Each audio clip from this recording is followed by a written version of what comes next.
share. Hello. Hi, everybody. I'm Tegan. I came here first starting in 2016, and I continued attending through COVID, but I am originally from the LDS Church. I am 6th generation LDS. The earliest part of my family joined the church in 1836, Wow. which is about 6 years after the founding of the church. And when I was 16, I had all of these images in mind on the earliest foundings of the church and how Joseph translated the plates. So I was taught that Joseph sat down, was very studious. He looked and through prayer and the gift of God, he was able to translate these plates to his scribes, who then wrote them down, and they went to the printers and they were printed. When I was 16, though, we had something else come up, which was a South Park episode. Yes. What's this all about, Mr. Smith? I have, in my possession, an ancient book written on gold plates that tells of Jesus Christ's second coming, here, in America. In America? Really? That sounds kind of dum-dum-dum-dum-dum. How do you expect to translate it? With these. With them, God allows me to translate the plates into English. You take this quill and paper and write down what I say. Sit here. I have the golden plates here in this hat. I need to have them somewhere dark so I can read the spiritual light. Oh, okay. Write this down. Christ appeared before the Nephites. And that's how the Book of Mormon was written. Dum-dum-dum-dum-dum. And at first I was in total denial and thought, South Park guys, they've got my religion all wrong. They don't understand. It's sacrilegious. It's the gift of God that was able to translate these plates. But I soon learned that was the truth, but that was not the whole truth. So what I learned was so much more, I found out through more studying that this was actually a much deeper, a much more fascinating story than what I was taught through South Park, which was just this charlatan threw some rocks in a hat. So we're going to start out with Joseph Smith's father. Joseph Smith's father was born in 1771 to a Universalist minister. We actually share some very similar roots here. So he was born to Universalist ministry. He's the son of a Universalist. He has, his father was Israel Smith, and together with his brother Jesse and 14 others formed a Universalist society in Western New York. He was gifted in the dowsing rod, which is this forked witch hazel, which he used for water dowsing and for revelation. A dowsing rod works a lot like a Ouija board, where it's idiosyncratic motion, and they called it rodomancy, where you hold the rod and maybe a yes would be you see some kind of movement in the rod, and if you don't see any movement, it's a no, or you can use it to look for water, for digging a well. This is something that he was very familiar with. It was said that he also believed in many other supernatural things with his wife, who is, this is Lucy Mack Smith. So I have a video here. I'm not sure if it's gonna load. I really hope it does, because this is my grandmother cosplaying Lucy Mack Smith when I was a child. Rita, would you step out and model your delightful dress and tell us a little bit about it? I walked across the plains and had to bring my gun with me to shoot all the Indians as they came. Wow, that's quite a gun. And I wore the boots on my ears and the hat on my ears. Very nice. Thank you. Thank you, sir. And my name is Lucy, after Lucy Mack Smith. Okay. So Lucy Mack Smith, like her husband, also incorporated folk magic elements into her more primitive Christian worship. So this was back in the Second Great Awakening. Most people were not housed in a church, but had some form of Christian with occult folk magic influences. So Lucy was a fortune teller. She did palm reading. She did tea leaf divination. She worked with card divination. I'm not sure if it was tarot or something else. She also possessed a seer stone. So her husband had rod divination. She had a seer stone.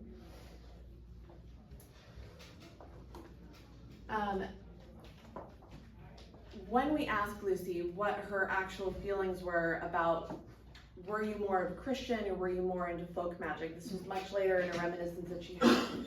She said, this is in her autobiography, "Let not my reader suppose that because I shall pursue another topic for a season, that we stopped our labor and went at trying to win the faculty of abrek, drawing magic circles or soothsaying to the neglect of all kinds of business." This is key. "We never during our lives suffered one important interest to swallow up every other obligation, but whilst we worked with our hands, we endeavored to remember the service and the welfare of our souls."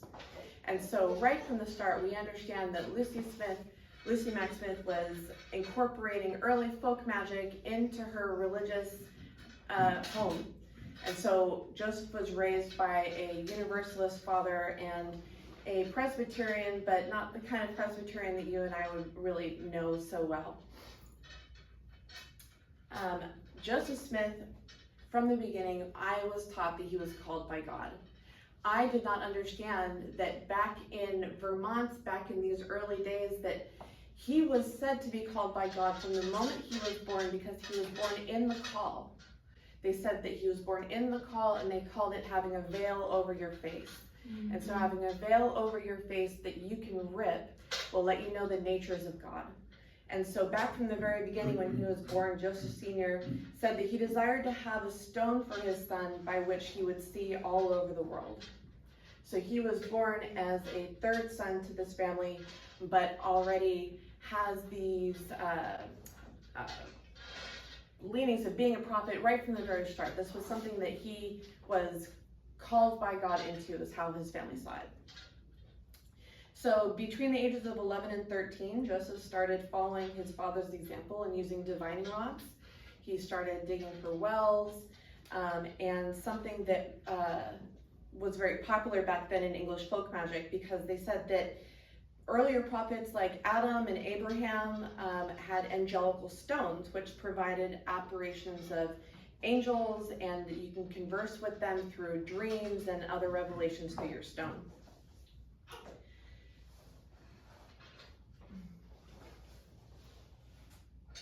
So at 14 years old, Joseph Smith convinces his parents to let him go to his neighbor Sally Chase's home.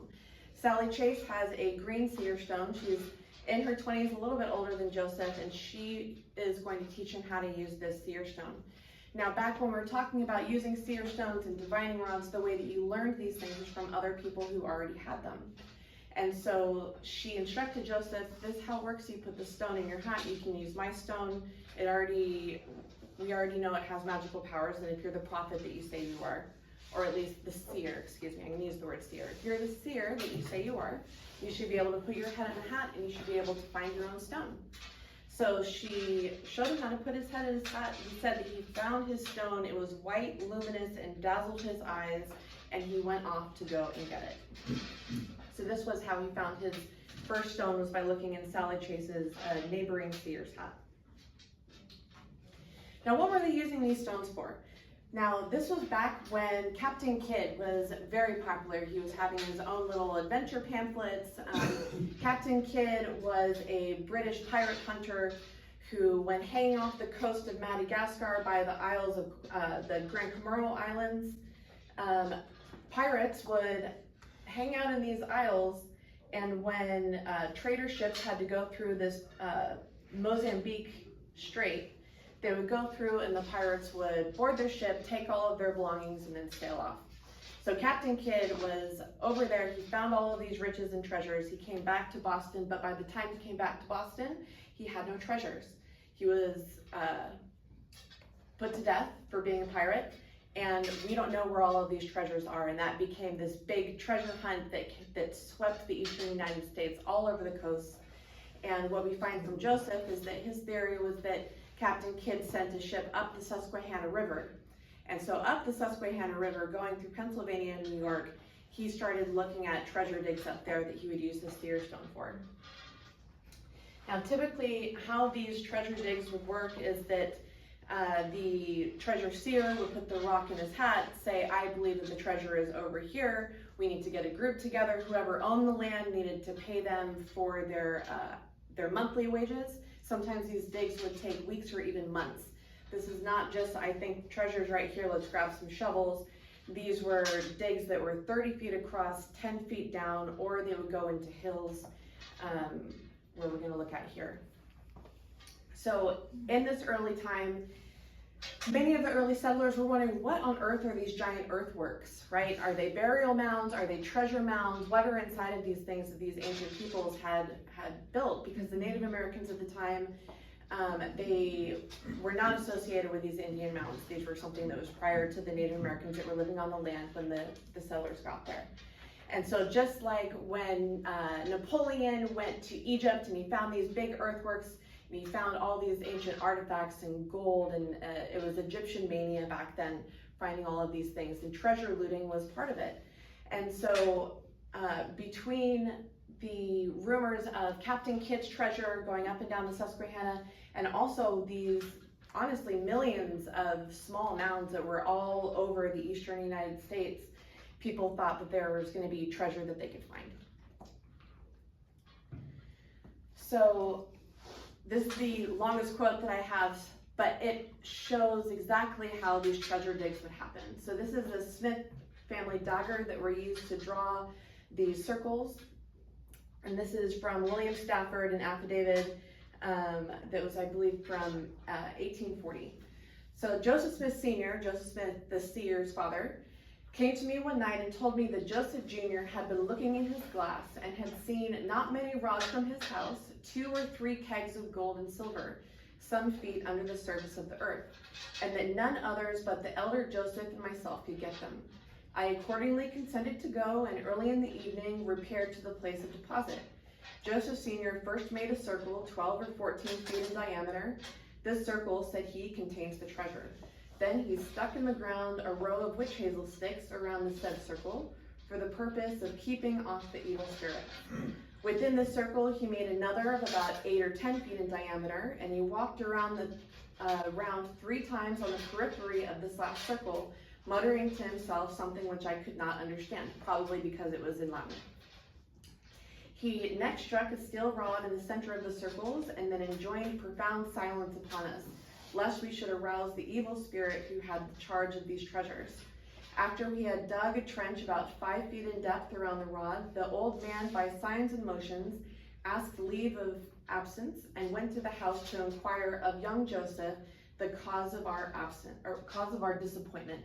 He soon returned, said that Joseph had remained all the time in the house, looking in his stone and watching the motions of the evil spirit, that he saw spirit come up to the ring, and as soon as it beheld the cone which had formed around the rod, it caused the money to sink.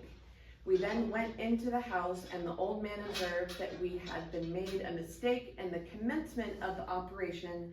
If it had not been for that, we should have gotten the money. Well, that explains that. Yes.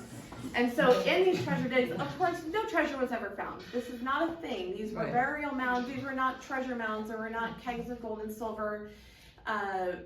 Captain Kidd buried his treasure on an island off the coast of New York that was later found. These are not real things. But that would not stop these treasure diggers from going all over the United States, putting their stones in hats, going and saying, you have this mound on your property, you're a farmer now, but imagine how much money you're gonna make because I see that this has a treasure trove inside this mound in your yard. Or Captain Kidd coming up the Susquehanna, you have farmland on the coast of the Susquehanna River, we feel like you have some treasure here. Now in terms of how much they're getting paid, Joseph was getting paid about $14 a month. Which is $10 a month would be a worker that was building the Erie Canal, so like backbreaking work. So it's a little bit more than an Erie Canal worker, but again, as we know from the stories, he was not actually most of the time even on site. He was in his home, looking at his hat, telling the workers who would go back and forth and give directions.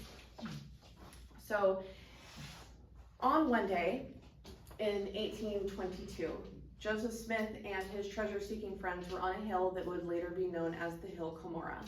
They were seeking treasure for a 3rd day leading up to the autumnal equinox. The one of the workers, his name is Lumen Walters, also known as Layman Walters. He was a ceremonial magician who had gone to Europe and studied things like Francis Barrett's The Magus. He knew about Reginald Scott and Ebenezer Sibley, about these ceremonial magic folklore. And he built with young Joseph Smith the seer the Holiness to the Lord parchment. And the Holiness to the Lord parchment, I have, where's my book? A book, it's like about 600 pages, and they devote about 15 pages to dissecting every single little mark and scratch on this parchment, down to, hey, they made one too few center points on this star. I mean, he just got very down in detail.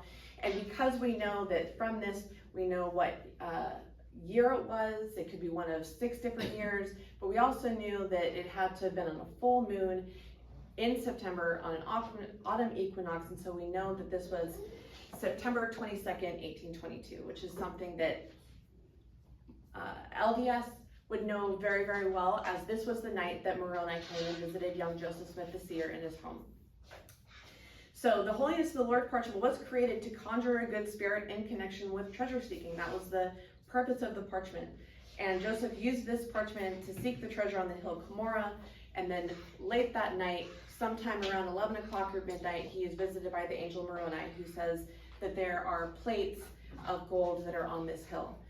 Now, what I have not mentioned is that with these treasure seeking digs, the spirits that they had to bind with these stakes that go around in a circle, these are spirit guardians or treasure guardians. And these treasure guardians are usually evil or tricky or complicated. They're not just simple holy people that are coming down to protect. So when it comes to Captain Kidd, they might say, oh, Captain Kidd buried the treasure and then murdered the person that buried it next to him to protect the secrecy of where the pirate's treasure was hidden, dumped him in the hole, covered him up, and so we have to appease this pirate treasure spirit. Or it could be an animal familiar, like in folk magic, so it could be, oftentimes it was a toad or a salamander.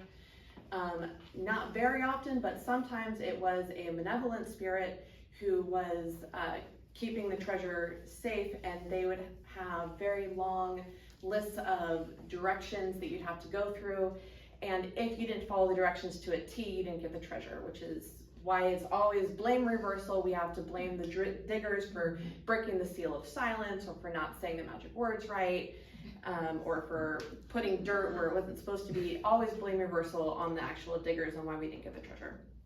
So back when Moroni had visited Joseph, we have the view of the LDS now, which is looking at it in a very different way than the treasure diggers would have at that time. They would have seen this as, we used a parchment to lure a good spirit to tell us where the treasure is. We found treasure. This was not a religious undertaking back how the treasure seeker company would have seen it. So these treasure seeker companies, what they would do is they would go into company together and say, okay, when we find the treasure, this is how we're splitting it up. There's 11 of us. Joseph gets 2/11 of it because he's the seer. He's the one that brings the magic to the table. Other people might get lesser degrees of the treasure.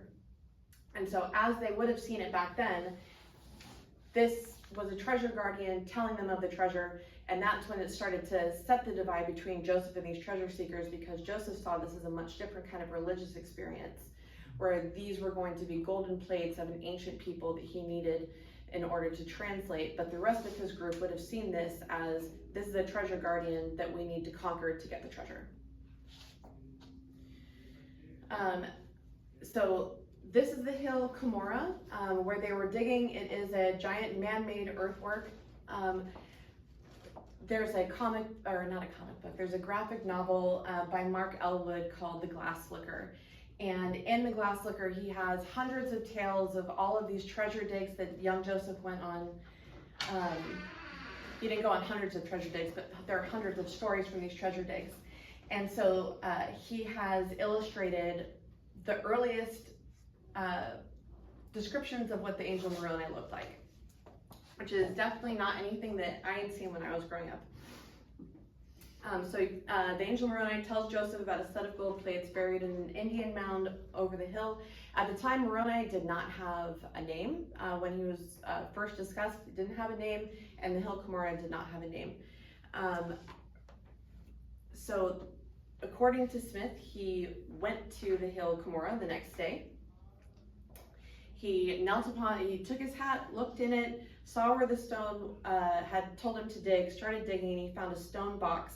And when removing the stone, he discovered the gold plates in a box. So he picks them up and he sets them on the ground behind him in order to look inside the box and see if there's any other things in there that might be a pecuniary advantage to him. He wanted to sell anything else that might be in the box. But when he went back to put the stone lid back on the box and get the plates were gone. So he took the plates out. He was not supposed to set them down. Part of the angel Moroni's instruction to him was he was not supposed to set them down, and he was not supposed to seek anything for himself in terms of monetary advantage with his treasure-seeking kind of ways. And so the angel of the spirit, when he took the plates, there was something down near the box that looked something like a toad that rose up into a man, which forbade him to take the plates. He saw in the box something like a toad, which soon assumed the appearance of a man and struck him on the side of the head.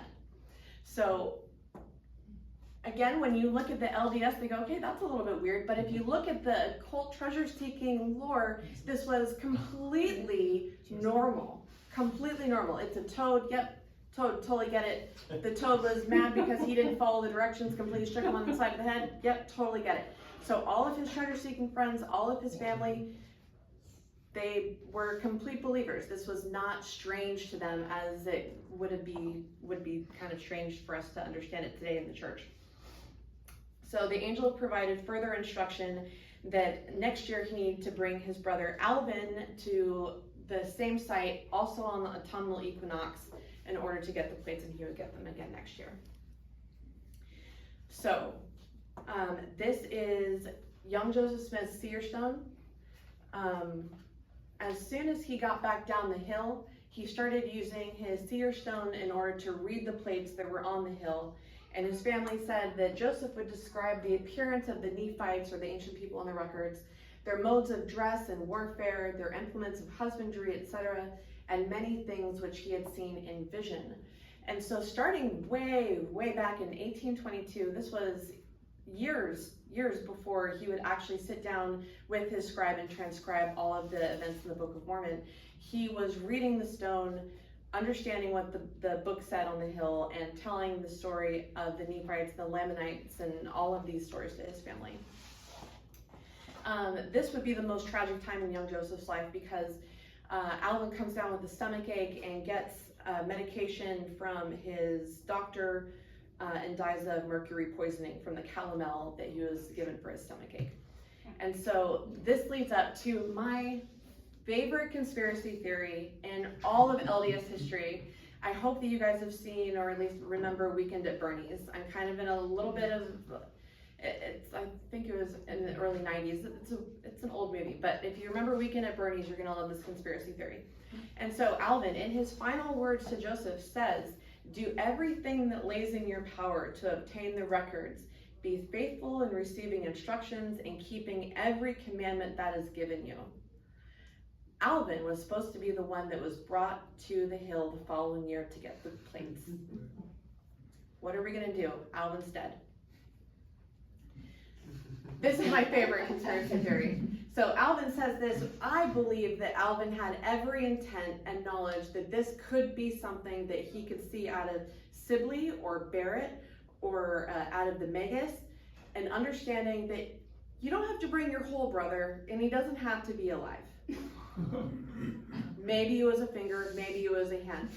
This is my favorite conspiracy theory, and the only reason why we have a good reason to believe this was possible is because 2 days after he was supposed to go, and for 6 consecutive weeks, Joseph Smith Sr. puts in the Wayne Sentinel this statement saying that he had to dig and exhume Alvin's body to make sure that nobody had disturbed the body, because there are other treasure seekers that were suggesting that They just bring a finger so they can go and get the plates. And so in my mind, and in the minds of many LDS historians, we wonder, do you really need to go digging all the way to Alvin and exhume him and check his entire body to see if his grave has been disturbed? If he's buried, it's kind of easy to tell if it's been buried a year or if somebody's exhumed in the last few days. But this seems like it would be a really good way to accomplish this weekend at Bernie's type scenario without rousing too many suspicions from the people around him. So, official LDS is that he was definitely not exhumed, and this was definitely a rumor, but this is my favorite LDS conspiracy theory of them all. So the following year, Joseph Smith goes, okay, I can't get Alvin, he couldn't get the plates, can't get Alvin, how am I supposed to go and get this? So he gets another treasure seeker named Samuel Lawrence to come with him to the hill, puts his stone in a hat and says, do you see these plates? How can I get these plates? And Samuel Lawrence puts his face in a hat and says, I see the plates. And Joseph, yes, I mean, this is a score for Joseph. This is Samuel Lawrence, a very well respected, if you could say that, seer in the area, says the plates are real, the plates are there, I can see them now. But don't you see a large pair of spectacles with these plates, Joseph? And Joseph goes, no. And Samuel Lawrence goes, okay, look again. And Joseph looks in his hat, and in my mind, he's thinking, okay, I have Samuel Lawrence, the seeker, who's willing to vouch for me that these plates are here, but there has to be spectacles to do it. This has to be a two-way street of I'm gonna support yours vision and you're gonna support my vision. And Joseph now sees a pair of spectacles. So Joseph sees a pair of spectacles that now later, much later, become the Urim and Thummim, which were attached to breastplate. So the breastplate and Urim and I hate those words. Urim and Thummim. Every woman does. Becomes part of LDS history. When he pulls the plates out, he finds the breastplate, the Urim and Thummim, and the plates along in this stone box. It's many years before we hear anything about Joseph Smith's treasure seeking. Over the next few years, when Joseph Smith is going, ostensibly he's going to the hill every year and trying to get the plates, receiving more instruction from Moroni, but he is traveling up and down the Susquehanna River, talking about Captain Kidd and ancient people's treasure. So we have here, these are the descriptions of 32 of the treasures that Joseph is seeing between the years of 1822 and 1825. The location of them, he's going from property to property, doing these massive treasure digs. Sometimes in these hillsides, they uncovered one in something called Miner's Hill. It is a doorway into a hill, and it is 5 feet wide, 6 feet tall, and 40 feet into this hillside. I mean, this is dangerous stuff. Yeah. Going into these hillsides, and of course, once the magic rule is broken, all hope is lost. We have to abandon the project to move on to another one. So Joseph is going through with his treasure-seeking friends and doing more and more treasure digs. This is a sequence of all of them. There's the gold plates right there. So in this sequence, his treasure-seeking friends would understand the gold plates as something that was just one of the many treasures that they would never be able to dig up. Were any of these found, or were these just the purported treasures? None of them were found. Okay. No. There's no way. No, not at all. Not one. They were all taken by the spirits. Yes. That's why they could be found. Sunk. All sunk into the earth. Blame reversal. It was the fault of the diggers, the fault of some sort of magic roll was broken. The parchment had one too many sequences on the star.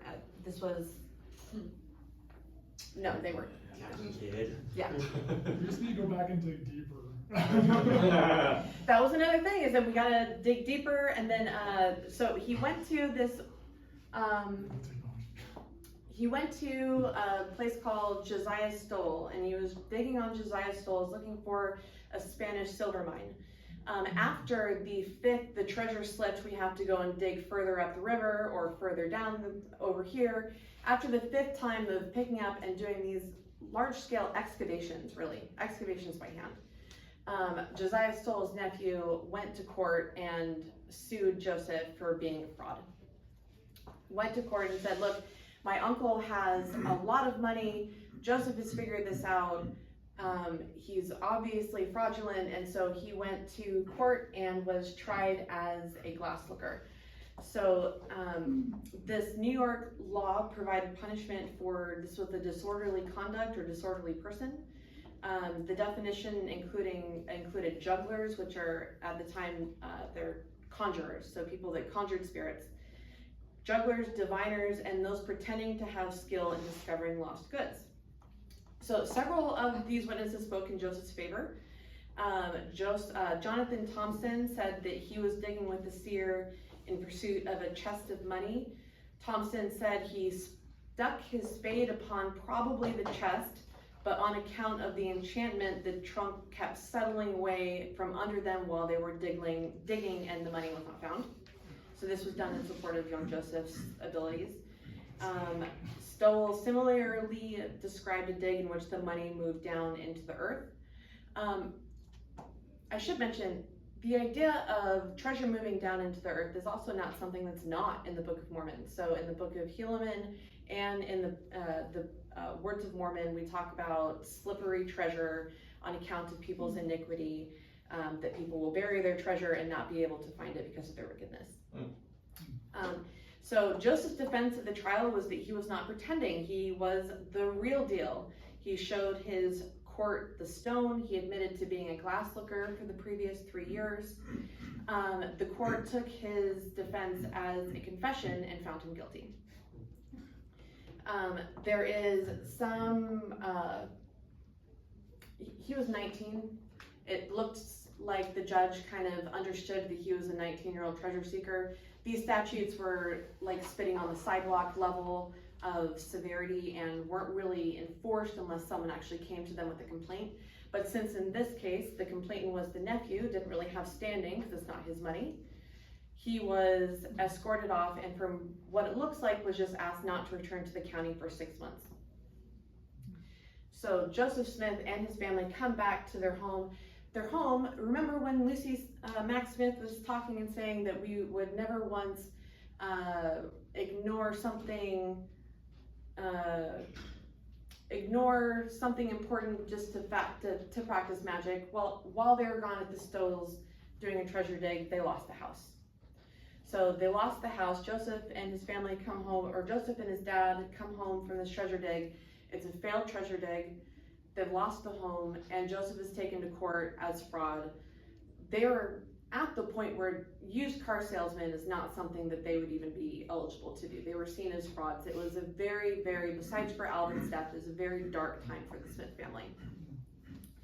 And they had to decide what to do, because Joseph's only marketable skill at this point was that he knew how to put a rock in a hat and he knew how to put a rock in a hat and dig for treasure. I won't say find treasure, he knew how to dig for treasure really well. That was his marketable skill. And so in reflecting, he's going back and saying, well, what about the plates? I can try again with the plates. I can redouble my efforts, look in my stone, like I can dedicate my heart to this.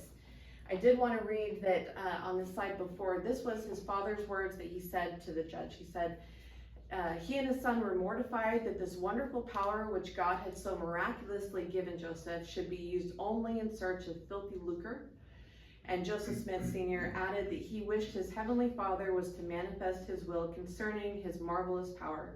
He trusted that the Son of Righteousness would someday illuminate the heart of the boy and enable him to see his will concerning him. So Joseph has come back to a very low point, very few marketable skills, and a new gusto to get this right on the plates. He looks in his stone and says, okay, what am I supposed to do, God? Who am I supposed to find? And they say, the stone says that the person you're supposed to be bringing is Emma Hale. So Emma Hale is someone that her father was boarding the Smiths when they were doing the Josiah Stoll dig. When Joseph goes and talks to Emma's father says, hold on, wait a second, you never found the treasure on any of these 5 digs. You were just taken to court for fraud. Your home has just been taken. You're a treasure digger. Absolutely not. There's no way.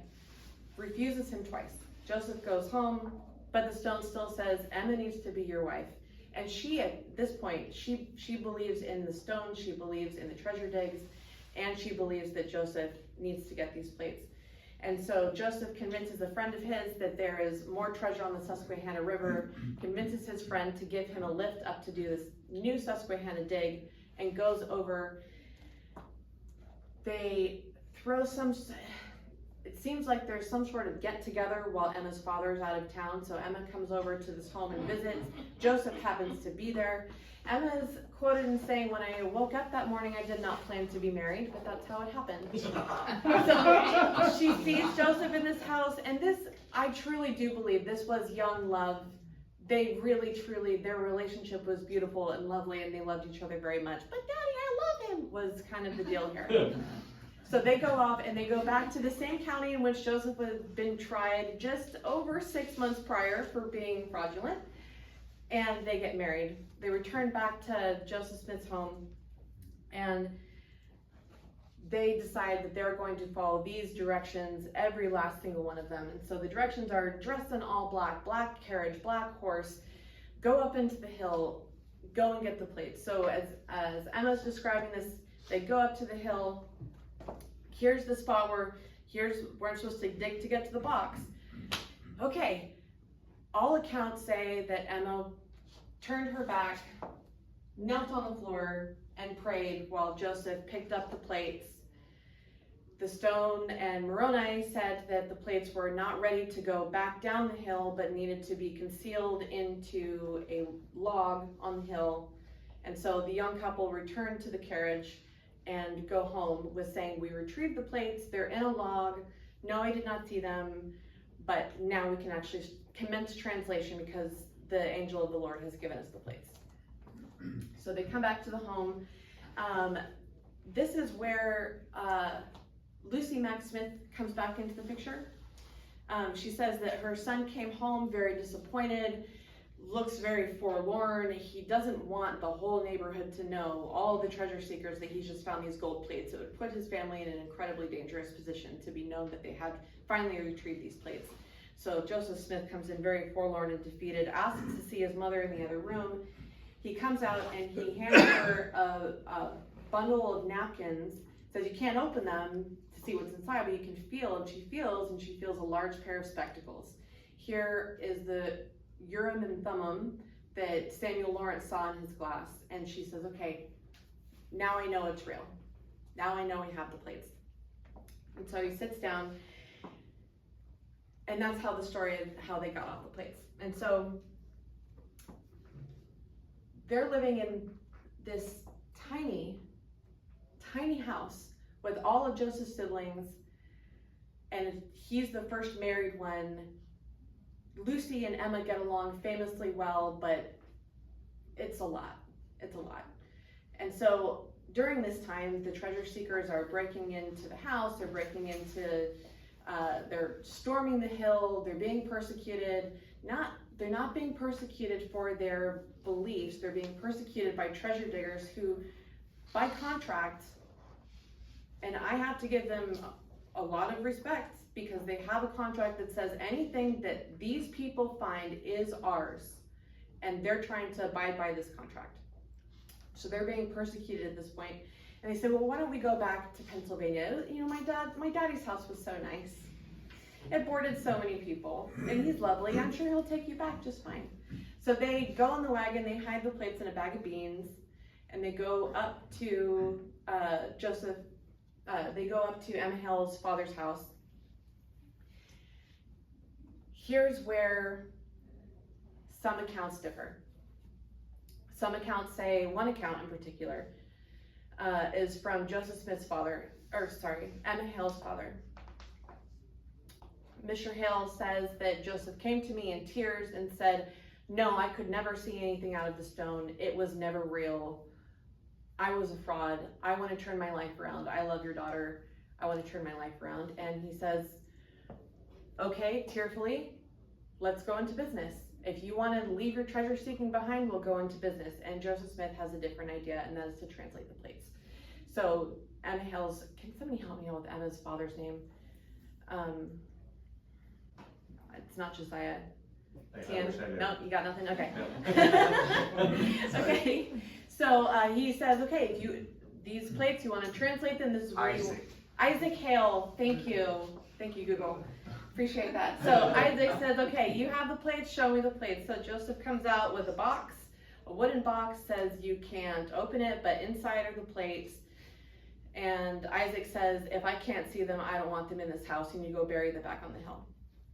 And so now we're full circle. Now we have figured out, why isn't Joseph just looking at the plates and translating and transcribing in real time to his person sitting across from him? And that is because, and up until this point, literally the only one that has seen the plates is Joseph. They're in a box, and now they're buried up on a hill because his father-in-law won't let the plates in the house.